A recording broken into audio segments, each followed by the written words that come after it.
For Senate Republicans to push through key parts of President Trump's agenda before they head home for their month-long summer break at the end of next week.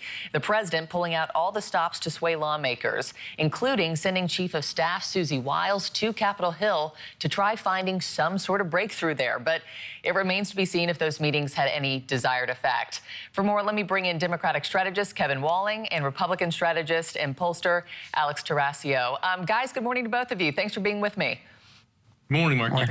Alex, let me start with you on this one, because the president is insisting Senate Majority Leader John Thune call off this summer recess until they get the SAVE Act passed.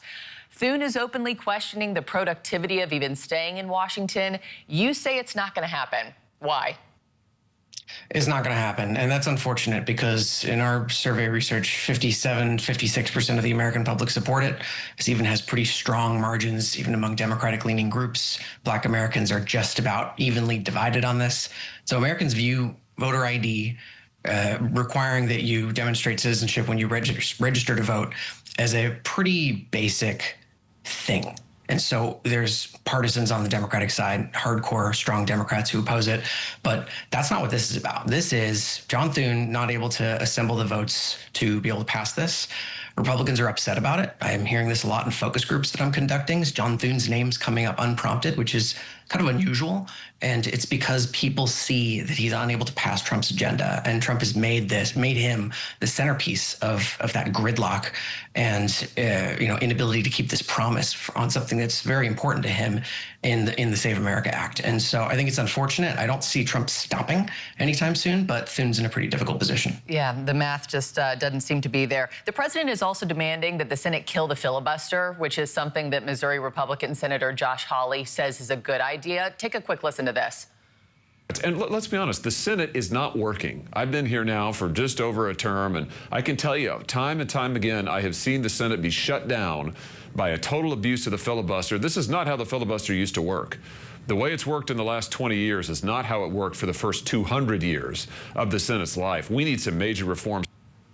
Kevin, Democrats weighed changing the filibuster as recently as 2022. Why are they against it now? Good morning, Markey. You see a good majority of Democrats within my caucus in the Senate and Republicans, too, with very little interest in actually abolishing the filibuster. We like to talk about it on both sides when we're in and out of power. But there really isn't a strong desire to do that because it protects the minority. And we know both parties go back and forth in terms of minority status in the upper chamber.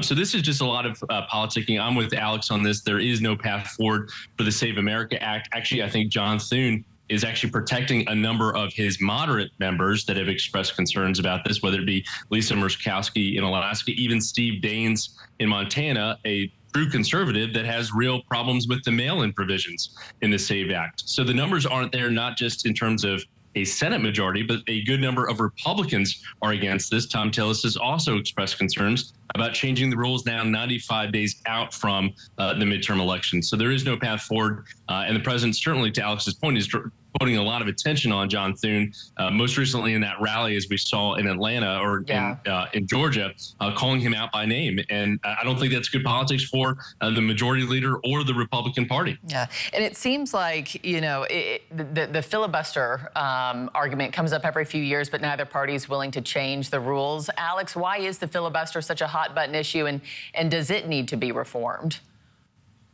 Well, I think that voters, whether Republicans or Democrats, should be entitled to be a bit annoyed when their parties are in power and they can't seem to get things done except a couple of times a year in these big set piece votes. And that's ultimately because of the way the Senate chooses to run itself.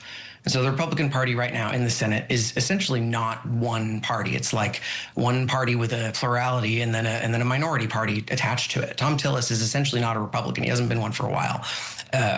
People give Susan Collins a pass, I think, for pretty good reasons. She's very visibly in a fight. But aside from that, Republicans want to know why we can't seem to get things done. And insiders point to the filibuster. And so this is becoming a bipartisan issue. I don't disagree with anything Kevin said about both parties benefiting from it. But when the Democrats take control of the Senate, whenever that is, the strong money is that they are going to abolish this thing. And so that's my expectation. I think that's the expectation of somebody like Senator Hawley, and we wonder why Republicans don't just jump on it a little sooner. Yeah. Kevin, you're a Democratic strategist. What would you be telling Democrats to do right now? How do they capitalize on a lot of this turmoil in the Senate, and how do they turn that into big midterm wins and gains in 3 months?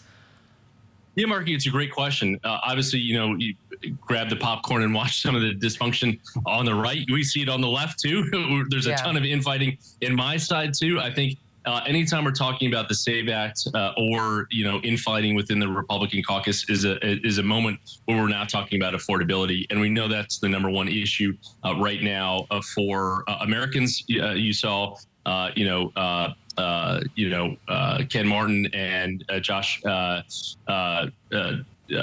the governor of Josh Shapiro, the governor of Pennsylvania, out campaigning with Bob Brooks, a key pickup opportunity in Pennsylvania, talking about affordability along with Hakeem Jeffries. That's what our candidates need to be focused on, and less so about the Republican infighting.